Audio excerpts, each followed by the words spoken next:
Hello everyone, unique tutorial में आपका स्वागत है। इनके साथ चैनल पे नए हैं तो चैनल को लाइक कीजिए एंड सब्सक्राइब कीजिए। सो स्टूडेंट, आज का video lecture 10th standard student के लिए है, जिस बच्चों को अभी भी बहुत ही डाउट आ रहा है कि सर कुछ भी पढ़ के नहीं हुआ है, पेपर में कॉन्फिडेंस नहीं आ रहा है, हम कैसे अपनी पढ़ाई करें, कैसे अपना प्रिपरेशन स्टार्ट करें। सो आज का वीडियो स्टूडेंट बस आपके लिए है और उन बच्चों के लिए भी है जो मैथ्स में अच्छा स्कोर करना चाहते हैं।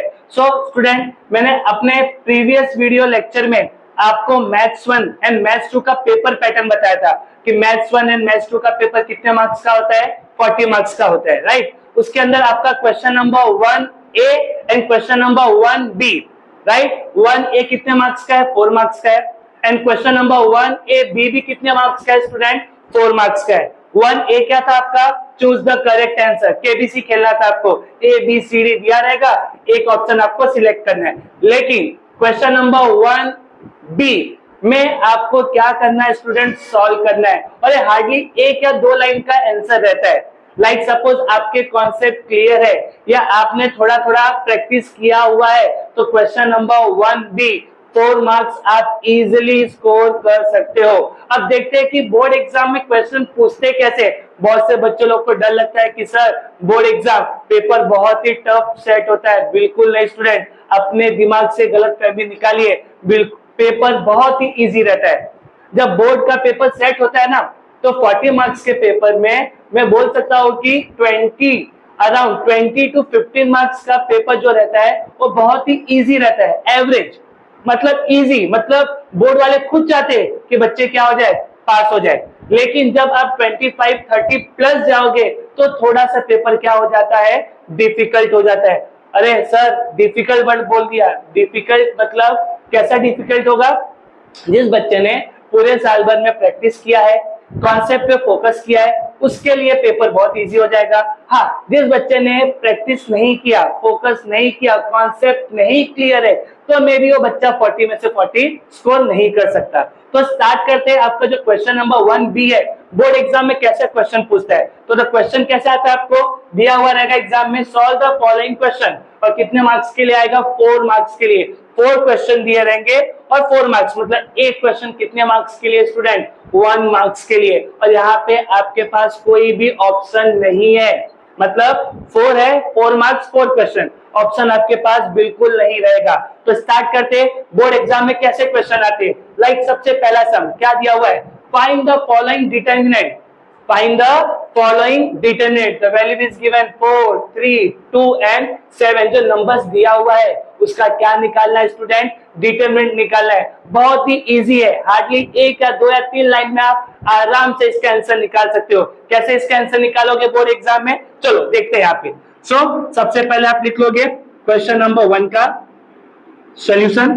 क्या दिया फर्स्ट आपको यहाँ पे, 4, 3, 2 एंड 7। जब भी आपको ऐसा कुछ सम आएगा, solve the following determinants, find the value of the determinants. आपको क्या करना है स्टूडेंट, क्रॉस मल्टीप्लाई करना रहता है। क्या क्रॉस मल्टीप्लाई, क्या क्रॉस मल्टीप्लाई होगा सर, हम 4 और 7 को क्या कर देंगे, मल्टीप्लाई कर देंगे। और याद रखना स्टूडेंट, जब भी आपको डिटरमिनेंट्स बोला है, आपका फर्स्ट ब्रैकेट में क्या आएगा, इसको मल्टीप्लाई कर दो।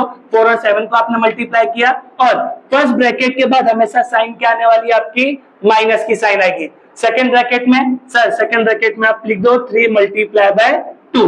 नेक्स्ट स्टेप में 4 इंटू 7 28 माइनस 3 इंटू 2 6, 28 माइनस 6, आपका आंसर क्या आ गया स्टूडेंट, 22।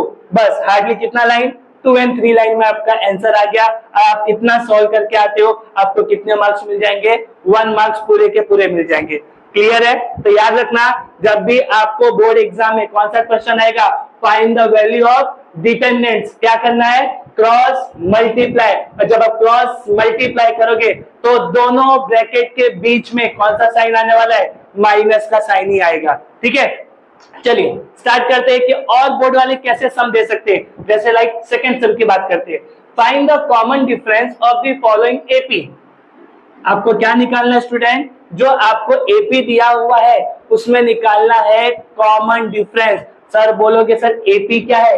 एपी है आपका अरिथमेटिक प्रोग्रेशन, और कॉमन डिफरेंसेस को किससे डिनोट करते हैं? डी से डिनोट करते हैं, राइट। तो यहाँ पे हम सबसे पहले लिख सकते हैं, क्या लिख सकते हैं सेकेंड वन में?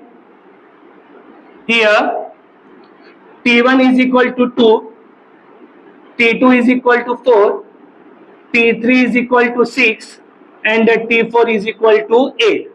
क्या अज्यूम कर रहे हैं कि हमारा T1 क्या है? 2 है, T2 क्या है? 4 है, T3 क्या है? 6 है एंड T4 क्या है? 8 है, राइट। आपने अज्यूम कर लिया। अब कॉमन डिफरेंसेस का फॉर्मूला अप्लाई कर दे, therefore D is equal to common difference is equal to, formula क्या हो जाएगा सर? T2 minus T1। ये आपका क्या है? फॉर्मूला है, क्या निकालने के लिए?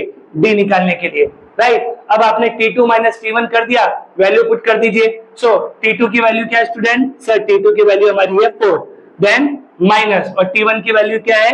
2 एंड 4 माइनस 2, आपका आंसर क्या आ गया? 2, और लास्ट में स्टेटमेंट लिखना therefore D is equal to 2। ये आपका हो गया सेकंड वन भी कंप्लीट। तो बोर्ड एग्जाम में क्वेश्चन नंबर 1 का जो B1 है वो बहुत ही सिंपल क्वेश्चन आते हैं, हार्डली एक या दो लाइन में आप क्या करके आओगे? उसको सॉल्व करके आओगे, ठीक है।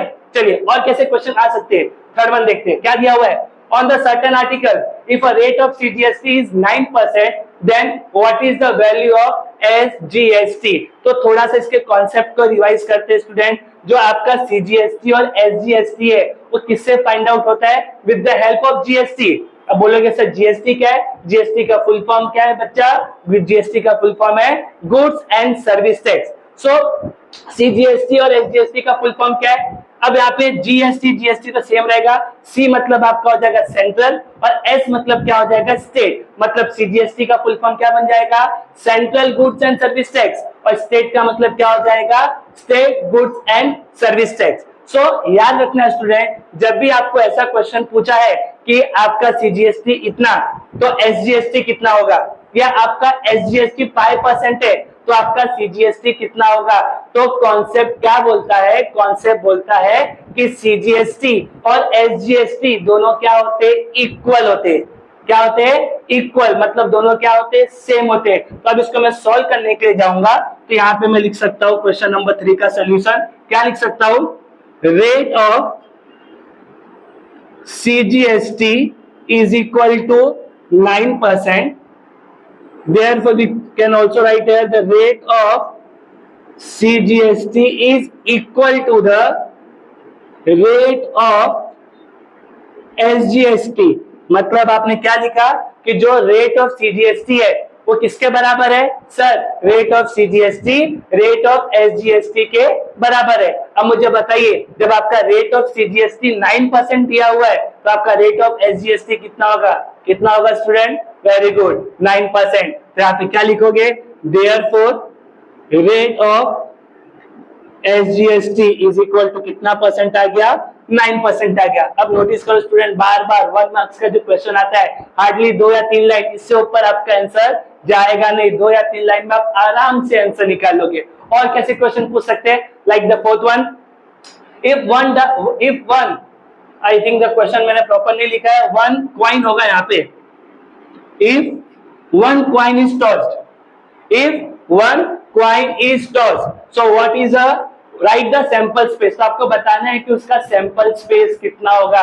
आज के टाइम पे मोस्ट ऑफ करके आज का जनरेशन ज्यादा करके कहाँ पे इन्वॉल्व है? क्रिकेट में। सब क्रिकेट देखता है, और आपको पता है कि हम कैसे डिसाइड करते हैं कि कौन सी टीम बैटिंग करेगी और कौन सी टीम बॉलिंग करेगी। तो सिंपल है, मैच स्टार्ट होने के पहले क्या होता है? कॉइन टॉस करते हैं। क्या करते हैं? कॉइन को टॉस करते हैं, और कॉइन टॉस करेंगे स्टूडेंट तो हमको भी पता है कि सर या तो हेड आएगा या तो टेल आएगा, राइट है ना? या तो हेड आएगा या तो टेल आएगा। तो हम यहाँ पे सैंपल स्पेस क्या लिख सकते हैं? सर यहाँ पे हम सैंपल स्पेस लिख सकते हैं, sample space it means S is equal to in a curly bracket H comma T, H comma T। H मतलब आपका हेड हो गया और T मतलब आपका टेल हो गया, और therefore number of sample space is equal to कितना हो गया स्टूडेंट? 2 हो गया। मतलब अगेन हार्डली 2 लाइन में आपका आंसर आ गया। सो बोर्ड एग्जाम में क्वेश्चन नंबर 1 का जो B1 है वो कितने मार्क्स के लिए पूछ रहा है स्टूडेंट? 4 मार्क्स के लिए पूछ रहा है। और 4 मार्क्स में भी एकदम सिंपल कॉन्सेप्ट आते हैं कि जैसे मैंने आपको बोर्ड एग्जाम में जो क्वेश्चन दिया हुआ है कि if the one coin is tossed right the sample space. आपको और कैसे क्वेश्चन आ सकते हैं? If the 2 coin is tossed right the sample space, right? यहाँ तो और क्या था? On a certain article if the rate of CGST is 9%, then what is the rate of SGST? Question में ऐसा भी तो ट्विस्ट कर सकता है। Suppose the GST is equal to 20%। Question क्या बोल रहा हूं? If the GST is equal to 20%, then what is the rate of CGST? Question ने बोला कि GST 20% है तो आपका SGST कितना होगा? तो सर हमने भी इसका एक फॉर्मूला सीखा है। क्या फॉर्मूला सीखा है? Rate of CGST is equal to GST divide by 2। मतलब मुझे CGST का रेट निकालना है कि उसका रेट कितना परसेंट होगा, तो GST का जितना भी रेट दिया रहेगा उसको 2 से क्या कर दूंगा मैं? डिवाइड कर दूंगा। So 20 divide by 2 is equal to कितना परसेंट आएगा स्टूडेंट? 10%। और रेट ऑफ CGST आपका 10% हो गया तो रेट ऑफ SGST भी कितना परसेंट होगा स्टूडेंट? 10% ही होगा। सो ऐसे ही छोटे छोटे क्वेश्चन नंबर 1 के B में आते हैं। सो आज के वीडियो लेक्चर में बस इतना ही। अगेन नेक्स्ट वीडियो लेक्चर में मिलते हैं, तब तक के लिए बाय।